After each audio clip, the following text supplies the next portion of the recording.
Hey guys, Seaweed from Tribal Soup Project here. Welcome to another episode of SIMsational. You're watching the Ultimate Builder's Guide, and today I am going to give you 12 very important tips for when you are mapping out floor plans and placing objects on a lot.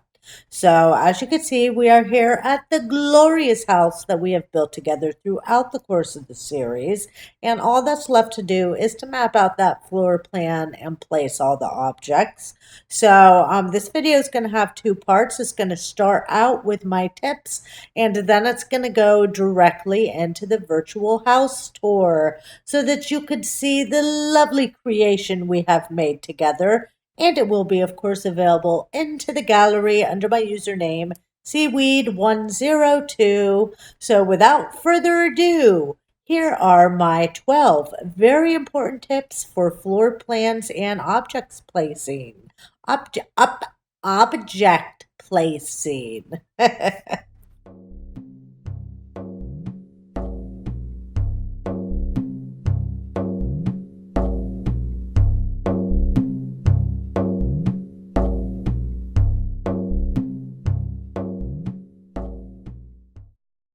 So, my very first tip is probably the most important tip on the list. It is mega important that you place your stairs before you start to map out your floor plan. You really want to keep in mind how a house or a venue is going to naturally flow. This way, you can avoid the interior room seeming like a big chaotic mess. So, unless you're going to use an open floor plan method, you will want your Sims to be able to access all the different rooms easily.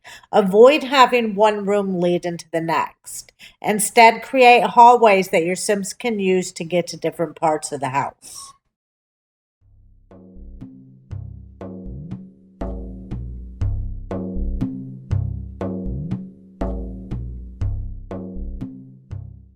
So, tip number two is going to refer to those of you builders who like to place multiple pre made square rooms in order to create one structure. If you remove all of those random interior walls and then place lights throughout the entire thing, it'll be much easier to see and create a flow that's going to make sense.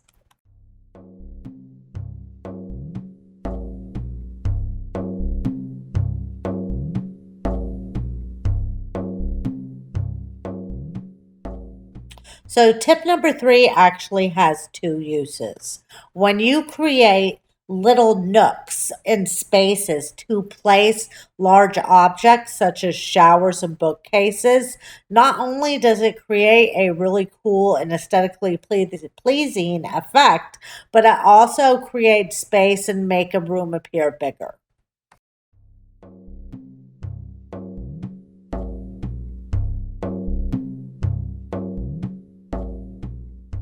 So, if you have ever attempted to make an accurate replica of an actual real life place, then you've probably experienced the issue of rooms either being too large or too small when you go to place the actual objects that are inside this real life room. So, in these cases where you want to make a room that looks exactly like a real life room, it's much easier to begin by placing all your main objects first and then building around them.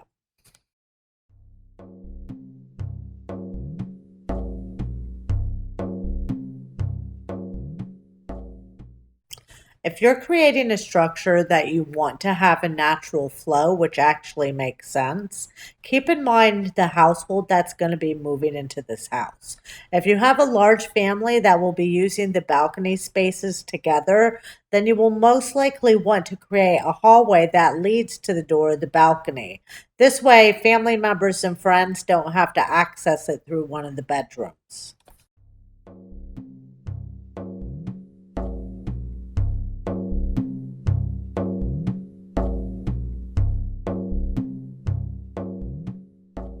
So, creating color schemes can sometimes seem like kind of a daunting task, but if you use a color wheel, you really can't go wrong. Keep in mind that contrasting colors can actually be very complementary. Once you have your color scheme in mind, it's much easier and much quicker to first choose your largest piece of furniture and a rug before picking out your floor and wall patterns.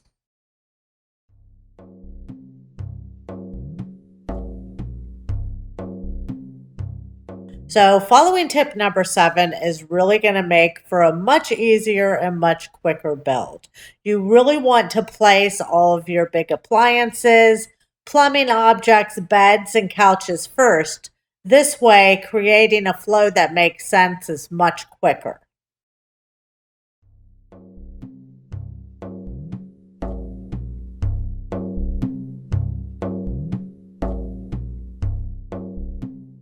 Tip number 8 is going to provide for a much more full and finished look. Adding little accents to the top of refrigerators and bookcases is going to give the room a much more realistic vibe.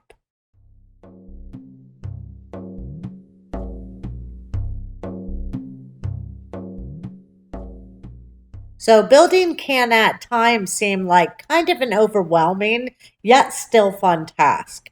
Be willing to completely cover windows with large objects. This way, your exterior doesn't suffer just because you forgot to leave a space for the TV or bookcase.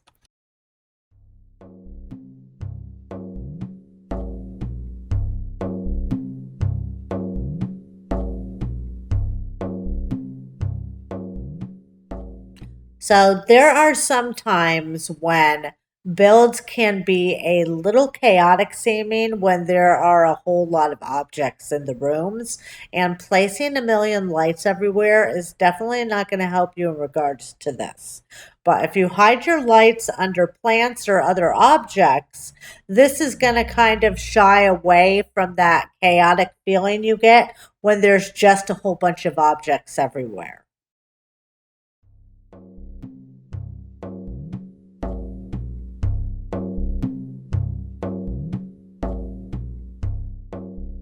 Tip number 11 is really important if you don't want to waste a bunch of time moving a bunch of stuff around. It's much easier to place your interior objects first. This way, you don't have issues with the door being in a place that you really didn't want it to be.